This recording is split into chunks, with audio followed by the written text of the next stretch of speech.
ഇദ്ദേഹം എന്നെ ചീറ്റ് ചെയ്യുന്നത് വളരെ ക്ലിയർ ആണ്. ഈ വിവരം മനസ്സിലാക്കിയതോട് കൂടിയിട്ട് എനിക്ക് മനസ്സിലായി ഒരു നീതിയും ഇദ്ദേഹത്തിൽ നിന്ന് കിട്ടാൻ പോകുന്നില്ല. പിന്നീടുള്ള അന്വേഷണത്തിലാണ് സാജൻ സക്രിയയുടെ ബ്രദർ ഈ വിഷയത്തിൽ ഇടപെടുകയും വലിയ പണം അദ്ദേഹത്തിന് ഓഫർ ചെയ്യുകയും 66F ഇടാതിരിക്കാനുള്ള സൗകര്യങ്ങൾ ചെയ്തു കൊടുക്കാം എന്ന് അവർ തമ്മിൽ ധാരണയാണ്. അവിടെ വെച്ചിട്ടാണ് ഈ പറയുന്ന വ്യക്തിയുമായിട്ട് ഈ പറയുന്ന അജിത് കുമാർ ഇതുപോലുള്ള ഒരു ഫ്രോഡാണ് എന്ന് എനിക്ക് മനസ്സിലായതിന് ശേഷമാണ് സത്യത്തിൽ ഈ റിദാൻ ബാസിൽ കേസ്, മാമി കേസ്, എയർപോർട്ട് കള്ളക്കടത്ത് കേസ്, ഇതിന്റെ കാര്യങ്ങൾ ഞാൻ വ്യക്തിപരമായി പിന്നീട് 2 മാസത്തോളം അന്വേഷിക്കുന്നത്.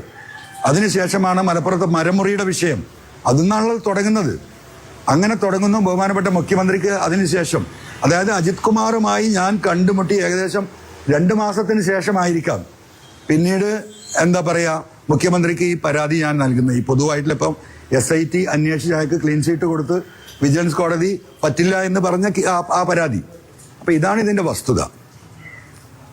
ഒരു ഗൂഢാലോചന നടത്തിയത് ഞാൻ DGP ആവാതിരിക്കാൻ, MR Ajithkumar DGP ആവാതിരിക്കാൻ PV Anwar ഒരു ഗൂഢാലോചന നടത്തി എന്നുള്ളതൊക്കെയാണ് അതിൽ പറയുന്നത്. അപ്പൊ ഈ കൂടിക്കാഴ്ച എന്ന് പറയുന്നത് മുൻപ് നടന്നതാണല്ലേ? അതെ അതെ അതെ. അതായത് മുഖ്യമന്ത്രിക്ക് ഈ മെയിൻ പരാതി കൊടുക്കുന്നതിന് മുമ്പ് ഏകദേശം 2 മാസം മുമ്പാണ് ഈ ഇദ്ദേഹവുമായിട്ട്, അതായത് ഈ വയർലെസ് വിഷയത്തിൽ ഞാൻ കൊടുത്ത പരാതിയുടെ ആ ടൈം നോക്കിയാൽ മതി.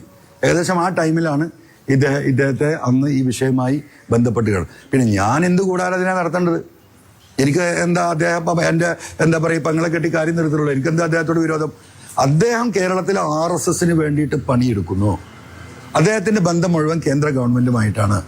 മലപ്പുറത്ത് സുജിത് ദാസ് ഇദ്ദേഹത്തിന്റെ ഏറ്റവും അടുത്ത അനുയായിയായി നിന്നുകൊണ്ടാണ് ഈ സ്വർണ്ണക്കള്ളക്കടത്ത് മുഴുവൻ നടത്തിയത്.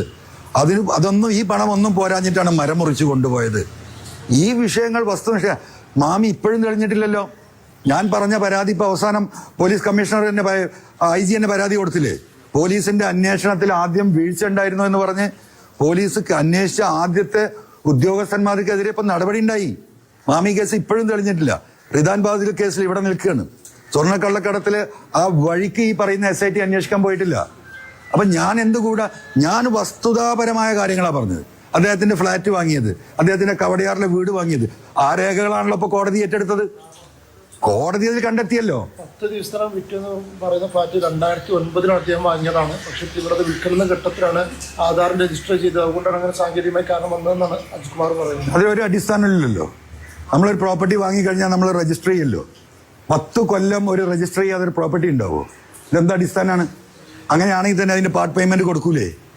ആ പാർട്ട് പേയ്മെന്റ് കൊടുത്തത് ഈ ആധാരത്തിൽ എഴുതുമല്ലോ. നമ്മളിപ്പോൾ ഒരു ഭൂമി കച്ചവടം ചെയ്ത് 2 കൊല്ലോ 3 കൊല്ലോ ഫ്ലാറ്റൊക്കെ ആകുമ്പോൾ 4 കൊല്ലോ 5 കൊല്ലോ ഒക്കെ ഉണ്ടാവും. പക്ഷെ അതിനൊരു അഗ്രിമെന്റ് ഉണ്ടാവും. ആ അഗ്രിമെന്റ് നമ്മൾ പാർട്ട് പേയ്മെന്റ് കൊടുത്തിട്ടുണ്ടാവും.